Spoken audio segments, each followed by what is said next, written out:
Евакуація українців з епіцентру розповсюдження коронавірусу розпочнеться, як я вже казав, завтра. Окрім українців, цим же рейсом Київ допоможе повернути з епіцентру епідемії кількадесят іноземних громадян. В Україні усіх їх очікує щонайменше двотижневий карантин. Медики запевняють, підстав для хвилювань немає. На борт літака візьмуть лише за здорових пасажирів, а місце карантину буде надійно ізольоване. То де воно є? Вікторія Дмитренко продовжить.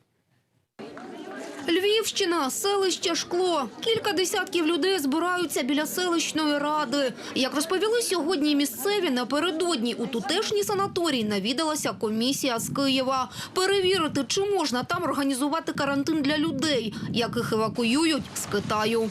То не шутки, то певно, що боїмося. На що нам того? В ліса треба возити. Я навіть не знаю, окремо від населення, то не шутки. Всі ми дорослі люди, маємо дітей.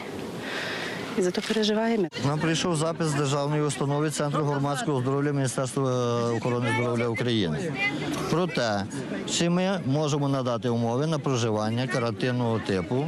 Ми надали відповідь. У нас немає ізоляційних боксів, у нас немає таких, які можуть підляти під карантин. Які висновки після візиту в санаторій зробила київська комісія, місцеві не знають. Але жодного офіційного підтвердження, що евакуйованих з Китаю повезуть на карантин саме сюди, поки немає.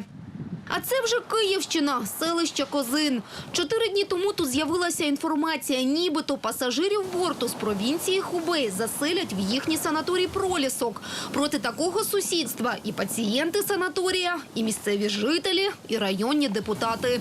Останні збираються на термінову сесію та переконують, заклад не пристосований для евакуйованих. Відмову приймати людей підписує і керівництво «Проліска». Пролісок заперечує проти розміщення осіб із підозрою на хворобу коронавірус на території нашого закладу. Заклад приймає на оздоровлення та відпочинок дітей. По обіді з'явилася інформація, що пасажирів з Китаю можуть розмістити і на Тернопільщині в селі Конопківка. По коментарі сьогодні звернулися до сільради, там слухавку не взяли.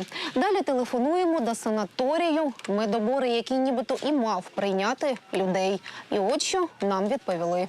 Ми нікого не приймаємо, жодних пацієнтів з Китаю. Це точно, однозначно. На літак з Китаю чекають у четвер. Куди ж саме розселять його пасажирів, не повідомляє і МОЗ. Усе кажуть через засоби безпеки. А ще, аби не нагнітати паніки. І хвилюватися, запевняють, підстав немає. Ми розглядали досить велику кількість варіантів. Я не можу назвати цифру, але вона понад сотні. Буде задіяний тільки один заклад, в якому будуть розміщені всі евакуйовані громадяни, а також члени екіпажу і люди, які супроводжують член екіпажу, в тому числі і медичні працівники. Усі евакуйовані, запевняють у МОЗі, наразі не мають симптомів вірусу. Перш ніж дозволити піднятися на борт українського літака, їх перевірять китайські медики. На облавку перевірку дублюватимуть лікарі українські. До місця карантину доправлятимуть автобусом. У закритому режимі проведуть щонайменше 14 днів. Але термін ізоляції можуть продовжити.